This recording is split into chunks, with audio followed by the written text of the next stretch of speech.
Hello, this is my first video diary entry.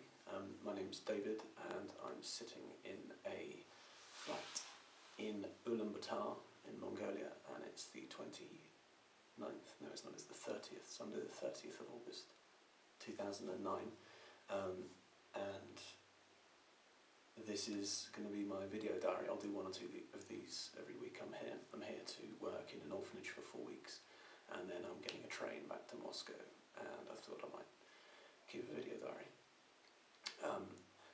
I got here about 24 hours ago, and had flown via Moscow on Aeroflot.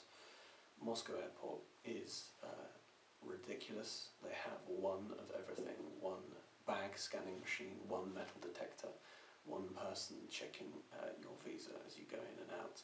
And so the 2.5 hour transfer time was barely enough to get me from one plane to another, which totaled about 50 metres travel, but it took the full 2.5 hours. Aeroflot in general aren't an airway that inspire an awful lot of confidence in me. For some reason, having previously been really excited by and enjoyed flying, now I seem to have developed something of a fear of it, and when there was turbulence on the way into Moscow, I was gripping the side of the chair as if that had some link to the ability of the plane to fly itself. Obviously I thought it might. Anyway, I'm now developing a fear of flying from before having none whatsoever, and maybe it's Aeroflot's fault. They do get a round of applause whenever they make a successful landing, and they were landing in really favourable conditions yesterday, and yet still the passengers felt they should give them a round of applause, and that kind of makes me wonder and worry a bit about what the passengers were actually expecting. But oh well, we'll see. I've got another flight with them from Moscow to Copenhagen and then London in October, and hopefully it'll be a little better. I think perhaps my fear of flying was perhaps in part brought about by the raging hangover that I had following my leaving drinks. My alcohol tolerance level seems to have dropped through the floor recently, and so I don't actually remember leaving the Caxton in Brighton, and I woke up with all my clothes on and the light on at about 5 in the morning, which luckily is the time that I needed to wake up. I didn't have any alarm set, so it's pretty much luck that I managed to get my flight out of London in time. Anyway, coming into Ulaanbaatar, it's quite beautiful. You go over vast swathes of dark green plain that's kind of interspersed with these mountain ranges, and it looks like someone has just kind of crimped the ground every now and again, like it's a big sheet of paper. It's absolutely beautiful. The town itself looks a bit Soviet almost, in many ways, which I suppose is to be expected. I haven't seen that much of it, to be honest, but I'm getting a guide's coming here today. Someone from the charity is going to show me around the town and show me where everything is, which will be good. I'm getting picked up in a minute for that. First thing, when I got to Mongolia, I was driven here to this apartment. This is my host family. It's a lady and her grown-up daughter, and first thing I did was have a cup of Yorkshire tea, which is quite unusual, but they drink a lot of it here. Briar had asked me several times about how civilised, I suppose that's the word, Ulaanbaatar was going to be, you know, running water and electricity and things like that. Well, there's a 32-inch flat screen Sony Bravia television in the lounge, and an internet-ready PC, brand new sharp fridge freezer in the kitchen. So it's a pretty civilised place. I also live opposite a sex shop, so I think that tells you something about the levels of commercialisation, I suppose, in Ulaanbaatar. It is a modern city in many ways that I've seen so far. And as I said, I'll see more later today, so I'll report back on that.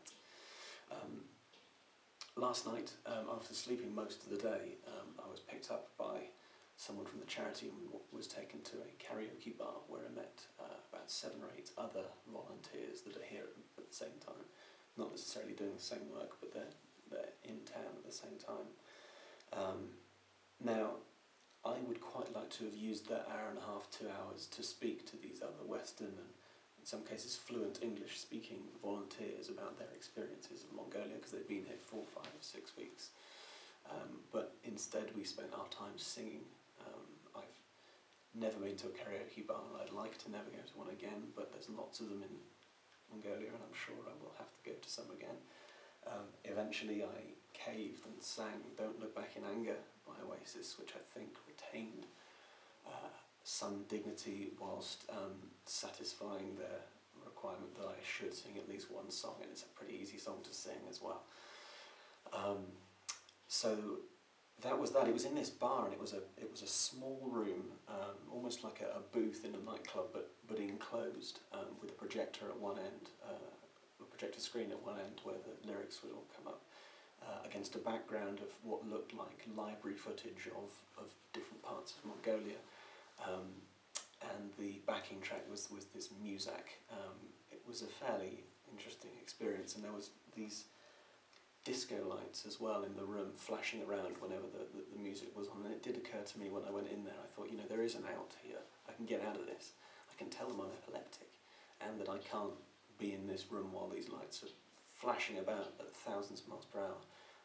And I thought I wouldn't do that, because that would be quite an audacious thing, and also perhaps not very respectful of people with epilepsy. But if there is a plus point about having epilepsy, perhaps it's that you can allow yourself to be excused from having to do karaoke in a small, light-locked room with lots of disco lights in it. Perhaps the only advantage of that condition.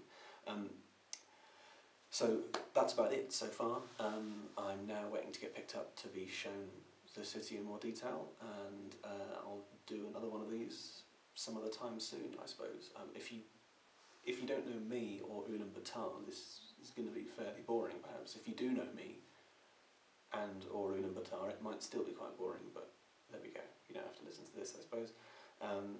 That's about it, I think, and I'll speak to you again soon. Bye. Oh, no, it's not it. I'm going to show you this room, because I'm going to be spending most of the next month in here.